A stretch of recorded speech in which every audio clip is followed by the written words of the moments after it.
بسم اللہ الرحمن الرحیم۔ السلام علیکم، میں ہوں عمران احمد اور آپ دیکھ رہے ہیں میرا YouTube channel AIO audio books. پیش خدمت ہے زاویہ کا ایک اور پروگرام جس کا عنوان ہے اندر کی تبدیلی۔ تو چلیے شروع کرتے ہیں۔ یہ ایک بڑی خوشگوار صبح کا ذکر ہے۔ سردیوں کا موسم تھا، بڑی شدت کا جاڑا تھا اور بڑی روشن صبح طلوع ہو چکی تھی۔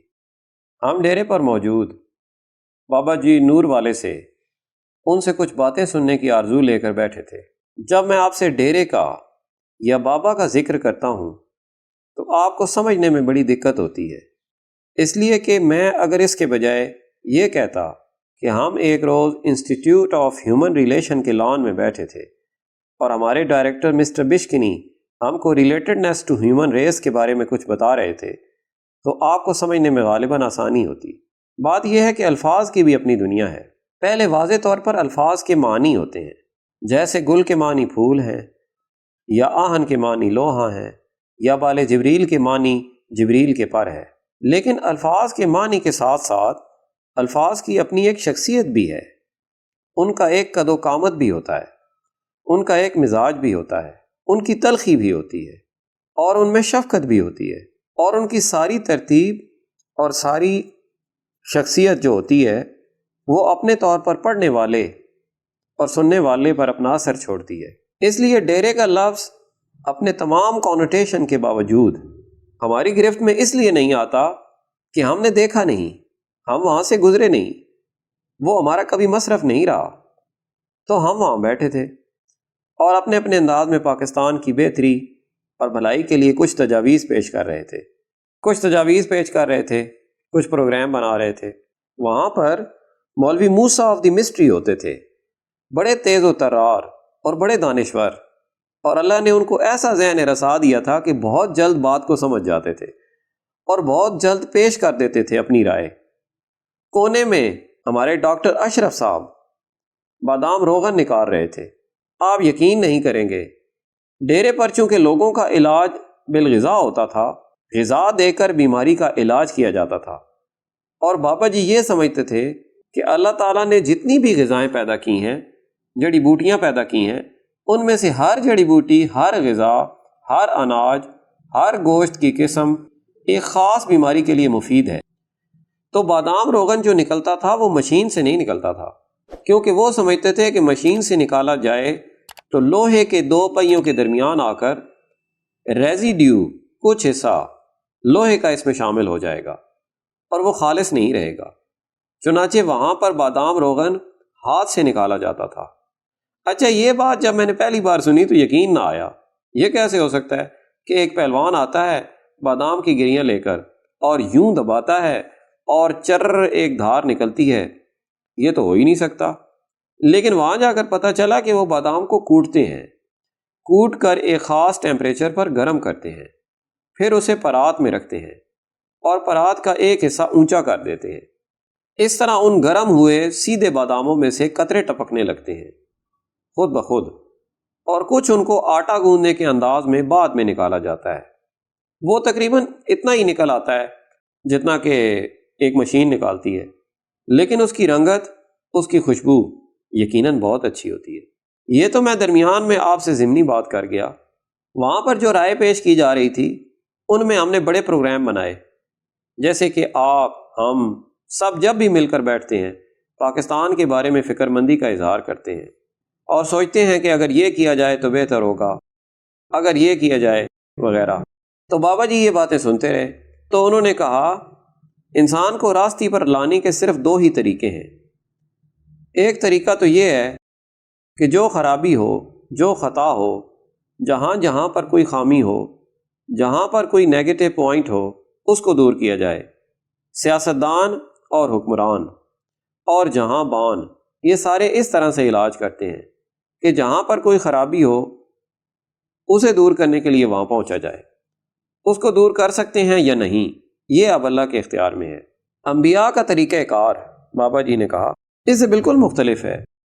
وہ وہاں پر جو بھی خرابی ہوتی ہے اس کو دور کرنے کی کوشش نہیں کرتے، بلکہ وہاں کے رہنے والے انسانوں کے اندر کو تبدیل کر دیتے ہیں۔ جب ان کا اندر تبدیل ہو جاتا ہے تو وہ خود بخود اپنی اس خطا کو ٹھیک کر لیتے ہیں۔ اپنی خامی کو دور کر لیتے، لیکن اگر آپ ان کو ویسے کا ویسا ہی رہنے دیں اور ان کی کوتاہیاں دور کرنے کی کوشش کرتے رہیں تو ابد تک یہ سلسلہ چلتا رہے گا، اور آپ دیکھتے رہیں گے کہ آپ کے ہاں بڑی خرابی ہے، اسے دور کیا جائے تو اندر کا درست کیا جانا بہت ضروری ہے۔ اور وہاں پر بھی یہی تعلیم ملتی تھی کہ باہر سے تم جیسے کیسے بھی ہو، اندر سے ٹھیک ہونا بہت ضروری ہے، اور جب تک اندر ٹھیک نہیں ہوگا اس وقت تک کوئی بھی مشین ٹھیک نہیں چلے گی۔ ہمارے ایک دوست تھے، ان کے ابا مخدوم صاحب کے پاس ایک کار ہوتی تھی، کرائسلر، پتہ نہیں اب ہے کہ نہیں، ختم ہو گئی ہوگی، بڑی سبک، خوبصورت، اچھی۔ مخدوم صاحب کے پاس سارے بہاولپور میں نواب صاحبان کے بعد ان کی کاریں ہوتی تھی۔ ہمارے دوست رفیق ان کے صاحبزادے تھے، وہ کار چلاتے رہے، اور ایک عرصہ گزر جانے پر جب اس کا معین وقت آیا تو گاڑی چلنے سے انکاری ہو گئی۔ اب مخدوم صاحب نے اسے احتیاط کے ساتھ، ادب کے ساتھ، عزت افزائی کے ساتھ اسے ایک چھپر کے نیچے اینٹوں کے اوپر کھڑا کر دیا۔ کچھ عرصے کے بعد مخدوم صاحب فوت ہو گئے، اور رفیق صاحب نے یہ سوچا کہ یہ اتنی اچھی کار ہے اور اس کا انداز اور اس کی ساخت بہت بہتر ہے تو اسے چلایا جانا چاہیے۔ تو وہ کوششیں کرتے رہے، جہاں سمجھدار لوگ ہوتے ہیں جو بڑے صاحب کی خوشامد وغیرہ کرتے ہیں تو انہوں نے کہا صاحب ایسے کریں کہ اس کا رنگ بدل دیں، جب تک اس کے اوپر اچھا اور نیا رنگ نہیں ہوگا نا یہ ٹھیک نہیں ہوگی۔ ہمارے بھی گھروں میں اکثر جب خواتین اصلاح کریں سب سے پہلے کہا جاتا ہے کہ ڈرائنگ روم بدل دیں، کرسیاں ادھر رکھیں، میز ادھر چلا جائے تو پھر سب ٹھیک ہو جائے گا، اکثر آدمی بھی کہتے ہیں۔ تو انہوں نے بھی یہی رائے دی، انہوں نے کہا یہ بالکل ٹھیک ہے۔ انہوں نے سارا رنگ اتروا کر اس پر نیلا رنگ کروایا، تب اسٹارٹ کی، لیکن اسٹارٹ نہ ہوئی، اس لیے کہ نیلے رنگ سے تو کچھ نہیں ہوتا۔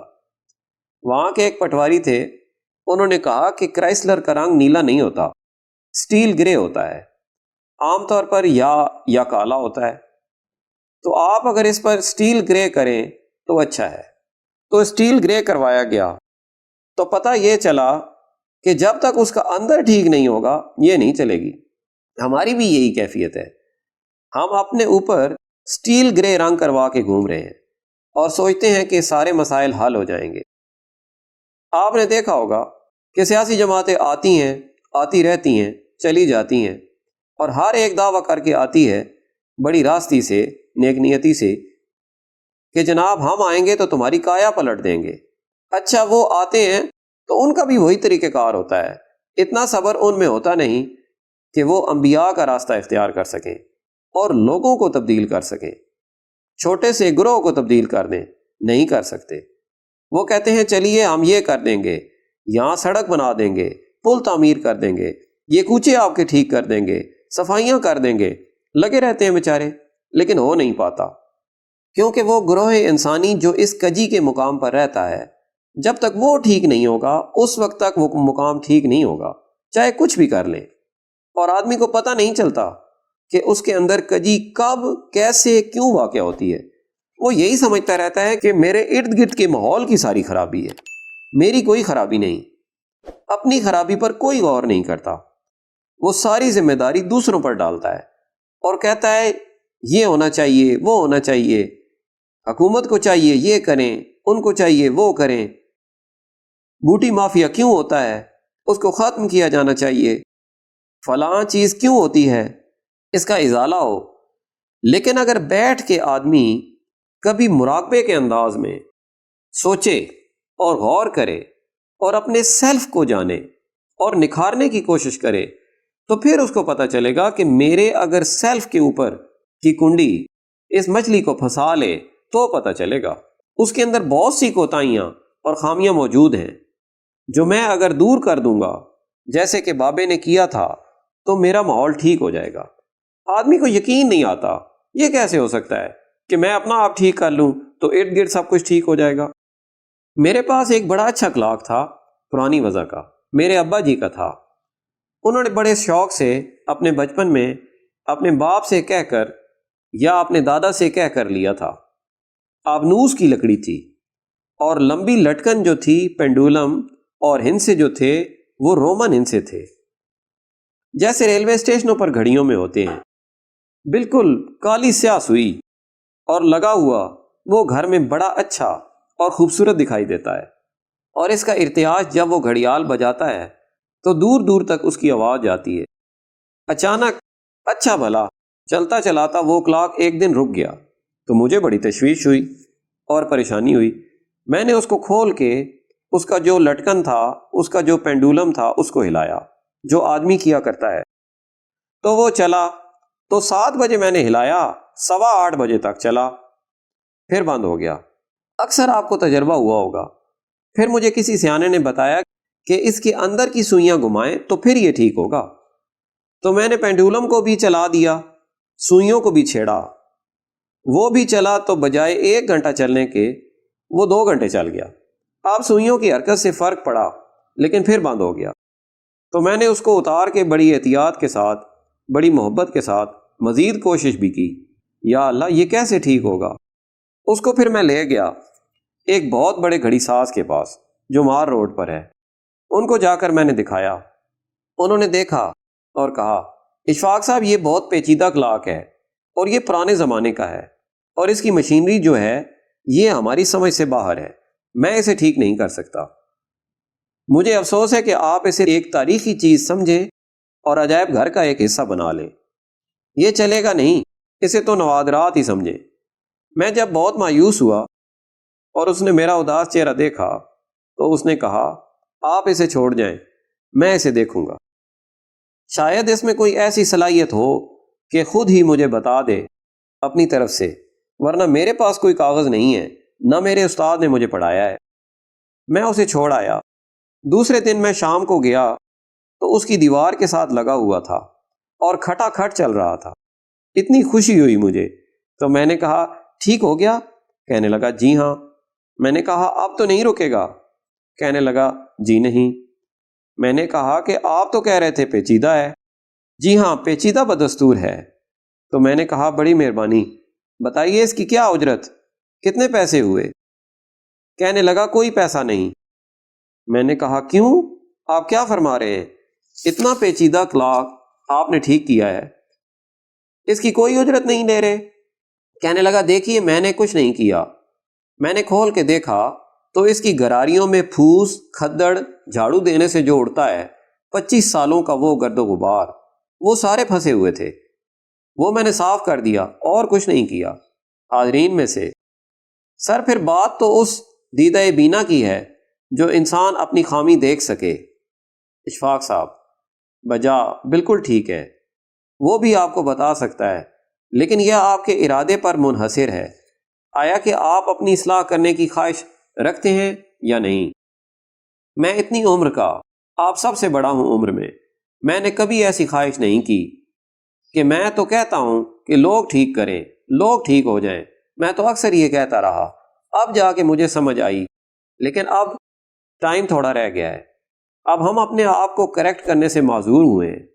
تو جب کلاک چل گیا تو میں نے لگا دیا گھر آ کے، تو میں بیٹھ کے سوچنے لگا کرسی پر کہ میری ذات کے اندر بھی بڑا کھدڑ پھوس جمع ہوا ہے، اس کی وجہ سے نہیں چل رہا ہوں اور جگہ جگہ رک جاتا ہوں۔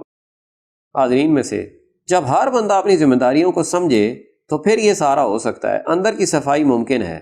اشفاق صاحب، میں سمجھتا ہوں کہ جب بندہ تہیہ کر لے، اس کو سمجھنے لگ جاتا ہے، بہت سی چیزیں جو ہیں میں سمجھتا ہوں یہ ٹھیک ہے، یہ غلط ہے، لیکن میرا تہیہ نہیں بن رہا، ارادہ مضبوط کہ میں نے اب اس کو سیٹ رائٹ کرنا ہے۔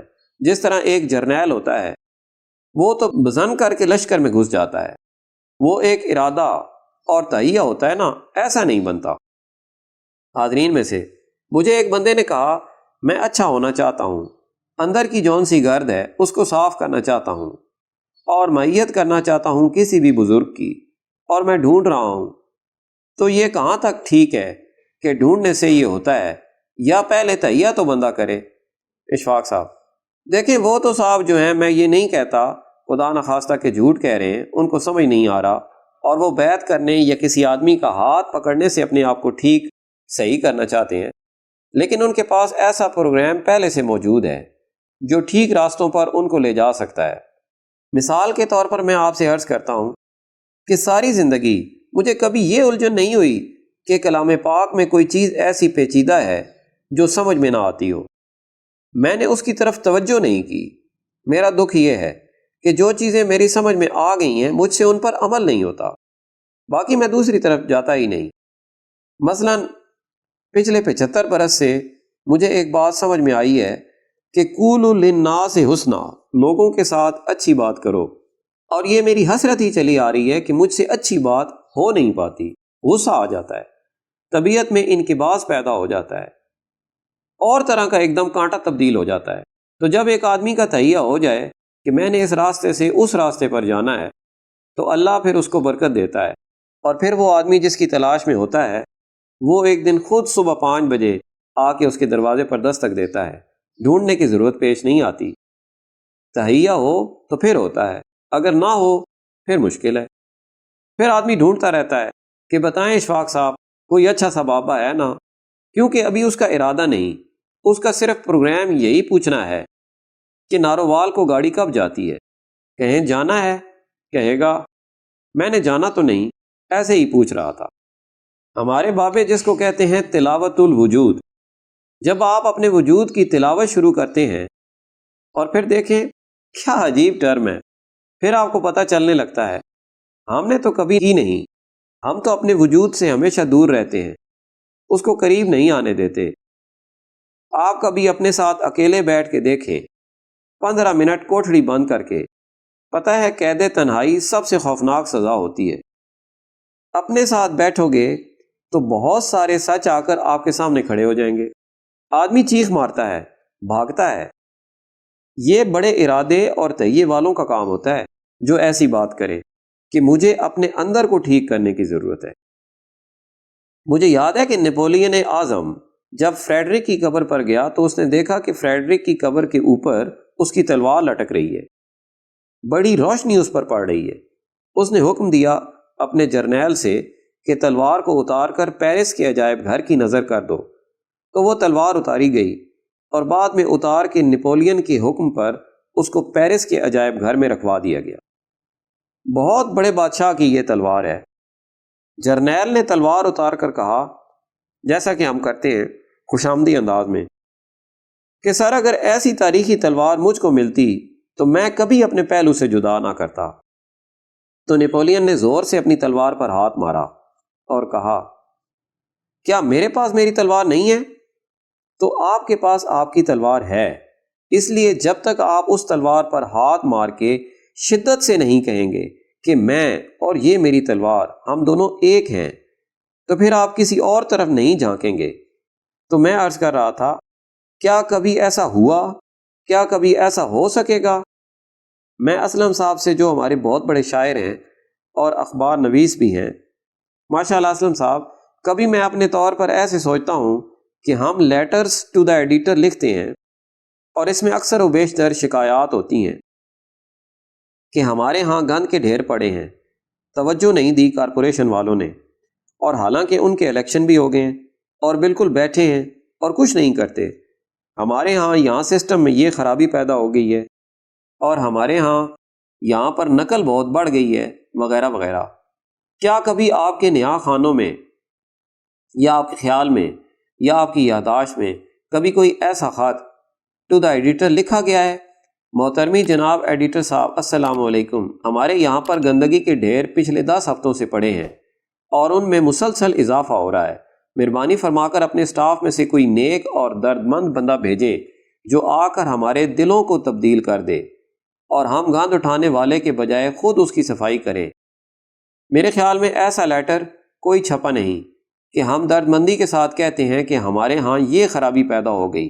آپ ایسا کریں کہ ہم آپ کو ایسا بندہ بھیج دیں جو ہمارے اندر وہ سویا ہوا جوہر جو ہے اس کو جگا دے، اور پھر ہم اپنے پاؤں پر خود کھڑے ہوں۔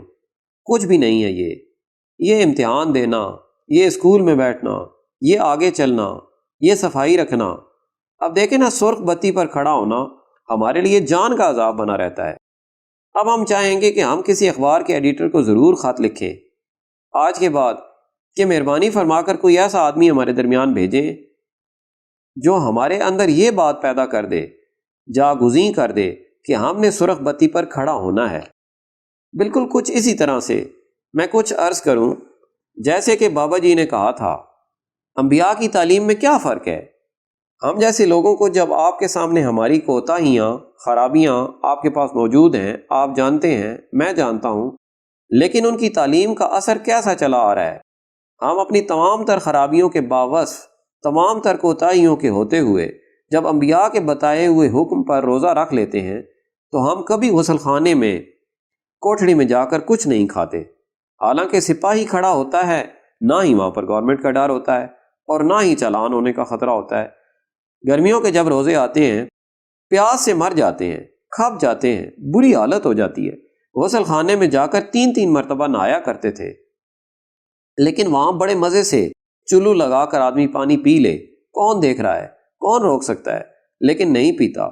وہ یہ کہ اندر تبدیل ہوتا ہے، لیکن اب جب آتے ہیں، اب جب اندر تبدیل نہیں ہوتا اور ارد گرد تبدیل ہو جاتا ہے، تو بابے کہتے ہیں جب ارد گرد تبدیل ہوتا رہے گا آپ مرہون منت رہیں گے لوگوں کے، اور آپ کی زندگیوں میں وہ استقامت اور استواری پیدا نہیں ہوگی جو کہ ہوتی ہے۔